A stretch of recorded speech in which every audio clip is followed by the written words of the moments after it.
So hello friends, welcome to my channel. आज हम लोग समझेंगे पाइस पार्क मतलब पाइस पार्क के बारे में थोड़ा सा डिस्कस करते हैं।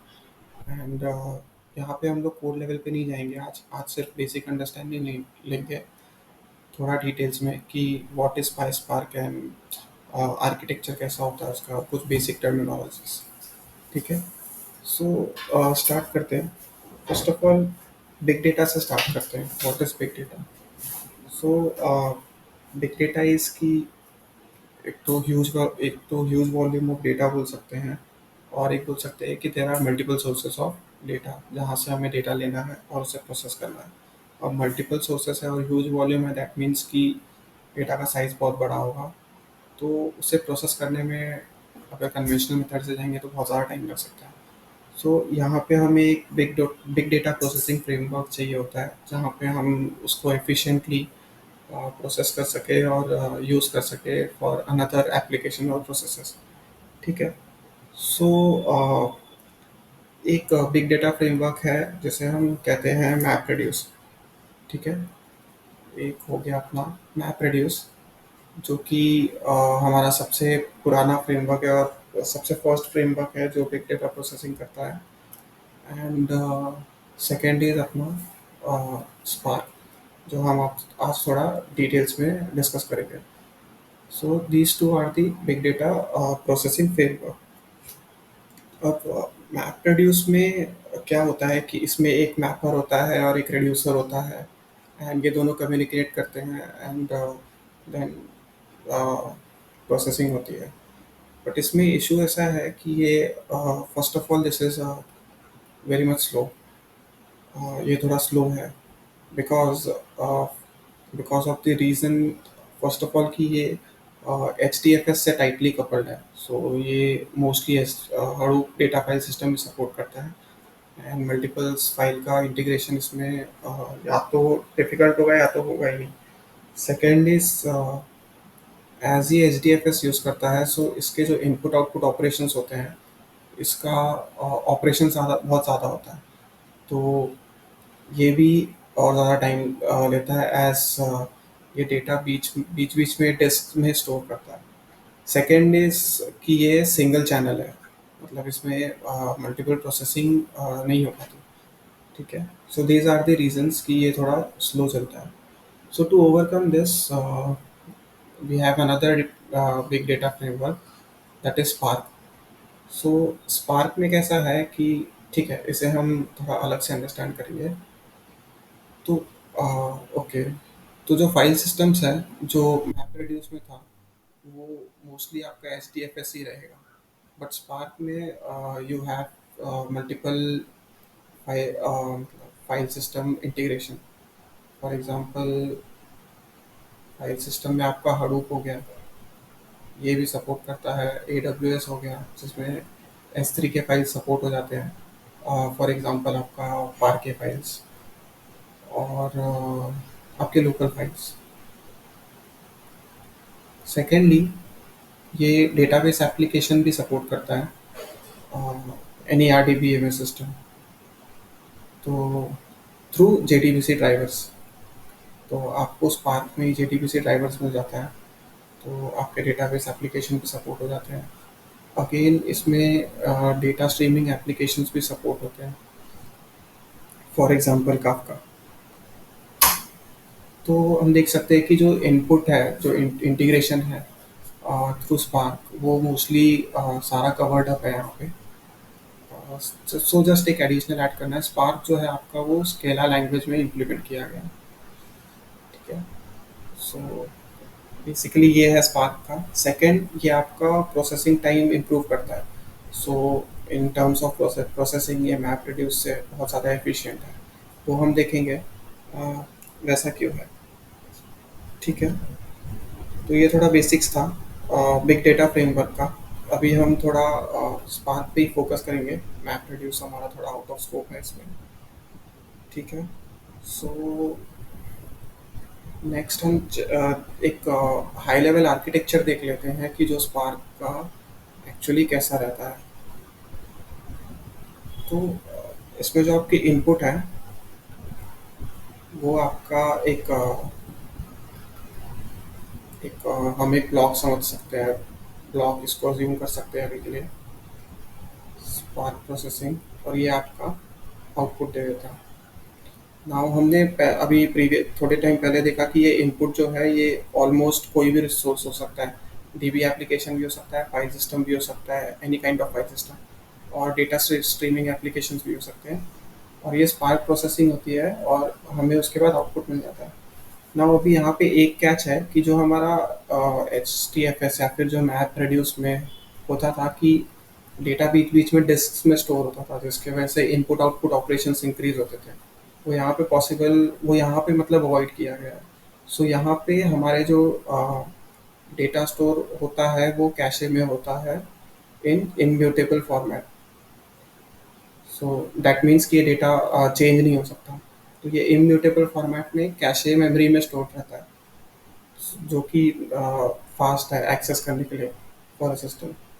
सो सेकेंड थिंग, ये कोई स्टोरेज फ्रेमवर्क नहीं है, this is only processing framework. ठीक है। सो पोस्ट प्रोसेसिंग आउटपुट हम लोग कैसे भी स्टोर कर सकते हैं, या तो डीबी एप्लीकेशन में या तो फाइल सिस्टम्स में, डिपेंडिंग ऑन द रिक्वायरमेंट और यूजर का जैसा भी फ्लेक्सिबिलिटी रहेगा। So these are the two things in Spark framework. ठीक है। Now we will check how it relates to PySpark. मतलब हमने स्पार्क तो थोड़ा समझ लिया कि क्या है। सो अभी हम देखेंगे कि एक्चुअली पाई स्पार्क मतलब कैसे बनता है। ठीक है। तो जो बिग डेटा प्रोसेसिंग फ्रेमवर्क है स्पार्क, हमें इसको यूटिलाइज करना है थ्रू एनी प्रोग्रामिंग लैंग्वेज।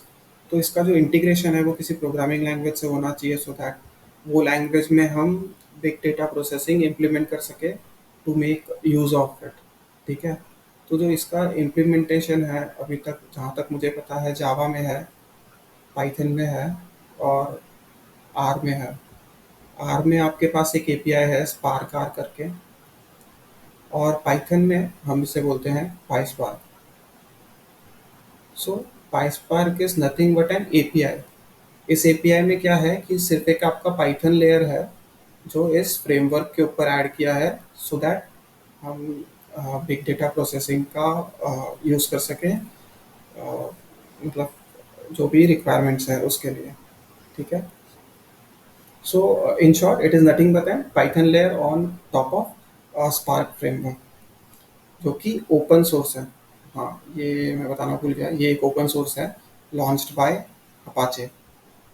सो इसलिए हम लोग बहुत टाइम बोलते हैं कि इसको अपाचे स्पार्क भी बोलते हैं। ठीक है। This is what it is. And next हम समझेंगे कि ये स्पार्क फास्ट कैसे है, मतलब मैप रेड्यूस से। सो वो हम थोड़ा सा डिटेल में जाते हैं उसको समझने के लिए। ठीक है।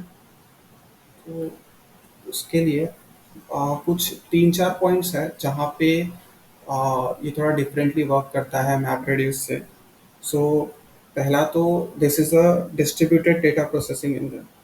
तो जो भी डेटा का प्रोसेस होता है वो पैरेलली एंड पार्टीशन वे में होता है। फॉर एग्जांपल मेरे पास एक डेटा है, इसको अगर मैंने पार्टीशन वे में स्टोर किया है, so this is partition 1 2 3 and 4। सो ये इंडिविजुअली अलग अलग नोड्स पे प्रोसेस होगा parallelly. So this is possible in PySpark और वी कैन से स्पार्क। ठीक है। सेकेंडली, ये डिस्क पे कोई डेटा स्टोर नहीं करता है। ये जो डेटा स्टोर करता है वो कैशे मेमोरी में स्टोर करता है, जैसे कि हमने पहले डिस्कस किया इन इम्यूटेबल फॉर्मेट। ठीक है। सो वो इसको थोड़ा फास्ट बनाता है। थर्ड इज कि ये यहाँ, अच्छा ठीक है, स्पार्क में हमारे पास दो ऑपरेशन होते हैं। First of all is transformation and next one is action. So हम ये थोड़ा डिटेल में देखेंगे जब हम प्रैक्टिकल इम्प्लीमेंटेशन देखेंगे पाइस्पार्क का ऑन अ कोड लेवल। सो वहाँ पे हमें एग्जैक्टली समझ आएगा कि ट्रांसफॉर्मेशन एंड एक्शन का क्या है। बट एक हाई लेवल पे देखने के लिए कि how it helps in making it efficient, वो हम समझ सकते हैं। तो ट्रांसफॉर्मेशन के जो भी प्रोसेसेस होते हैं वो स्पार्क में लेजी इवैल्यूएटेड है, एंड एक्शन जो है वो ईगरली इवैल्यूएटेड है। सो लेज़ी एंड ईगरली इवैल्यूएशन मैंने अपने प्रीवियस पाइथन वीडियो में डिस्कस किया था कि ये प्रोसेसिंग को कैसे फास्ट बनाता है, तो वो आप वीडियो चेक कर सकते हो, वहाँ पे दिया है। तो in short lazy evaluation means कि ये पूरा प्रोसेसिंग नहीं करेगा, ये जस्ट एक in form of empirical formula store करके रखता है कि उसको एक्चुअली में करना क्या है। और जब हम कोई एक्शन कॉल करते हैं उस ऑब्जेक्ट पे, तब वो फार्मूला हिट होता है और जो भी आउटपुट है वो हमें उस टाइम पे मिलता है। सो बिकॉज ऑफ दैट ये प्रोसेसिंग को थोड़ा फास्ट करता है।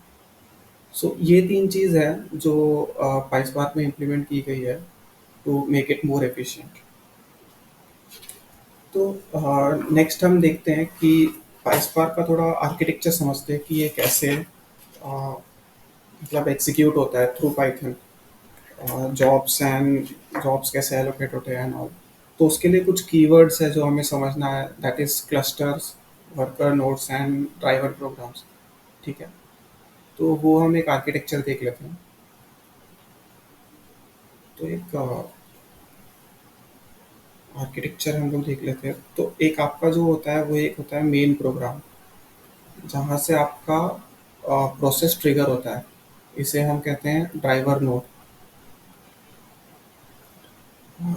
ये आपका कम्युनिकेट करता है अ, एक क्लस्टर मैनेजर पे। सो क्लस्टर मैनेजर के भी टाइप्स होते हैं, वो हम डिस्कस कर लेंगे कौन से टाइप्स होते हैं, पर ज़्यादा डिटेल में नहीं जाएंगे उसमें। एंड देन ये जाता है आपका मल्टीपल, ये सिंगल भी हो सकता है डिपेंडिंग ऑन द सर्वर और मशीन। तो अगर आपका मशीन जो है वो सिंगल नोड मशीन है तो ये एक ही रहेगा, या फिर आपके सर्वर पे बहुत सारे नोड्स है तो ये मल्टीपल हो जाएंगे। तो इसके अंदर होता है एग्जीक्यूटर नोड, एंड जो ऊपर वाला होता है ये होता है वर्कर नोड।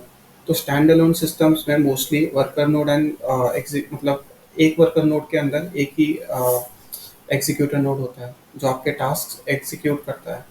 ठीक है, और ये सब पार्ट ऑफ हो सकते हैं एक सिंगल मशीन या फिर सर्वर भी बोल सकते हो, जो बोलना है बोलिए ऐसा। ठीक है, और आपका जो मेन प्रोग्राम है वो क्लस्टर मैनेजर से कम्युनिकेट करता है थ्रू स्पार्क सेशन, जो हम लोग मेन प्रोग्राम में बनाते हैं।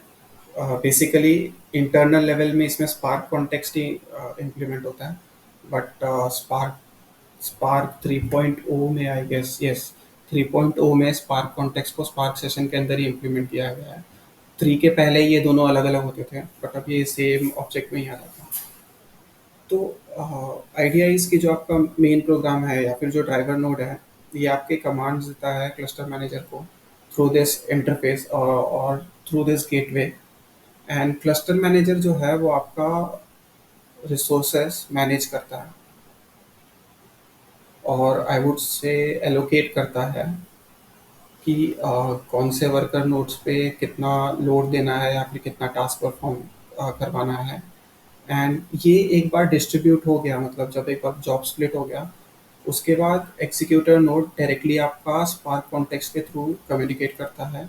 मतलब ड्राइवर नोड और एग्जीक्यूटर नोड आपस में कम्युनिकेट कर लेते हैं थ्रू दिस कॉन्टेक्स्ट कि कितना प्रोसेसिंग हुआ है और कितना मतलब what is the state of processing basically, और अगर प्रोसेसिंग खत्म हो गया तो वो नोड फेल हो जाएगा वैसे, और जो भी आउटपुट है वो यहाँ आपको मिल जाएगा। ठीक है, तो ये एक बेसिक आर्किटेक्चर है स्पार्क का, कैसे इंफॉर्मेशन एक्सचेंज होता है और प्रोसेसिंग होती है।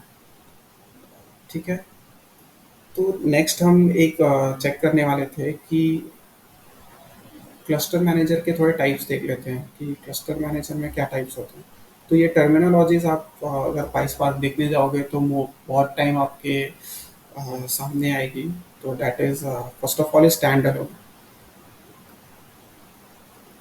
एक स्टैंड अलोन सिस्टम होता है, एक अपाचे का मेसोस आता है। तो मेसोस में बेसिकली क्या है कि ये मोर फॉल्ट टॉलरेंस है, फॉल्ट टॉलरेंट है। तो इसमें कैसा है कि अ, जो ड्राइवर नोड है ये आपका बेसिकली हम और ड्राइवर नोड क्रिएट कर सकते हैं उसमें, जो कि स्टैंड बाय मोड पे होते हैं।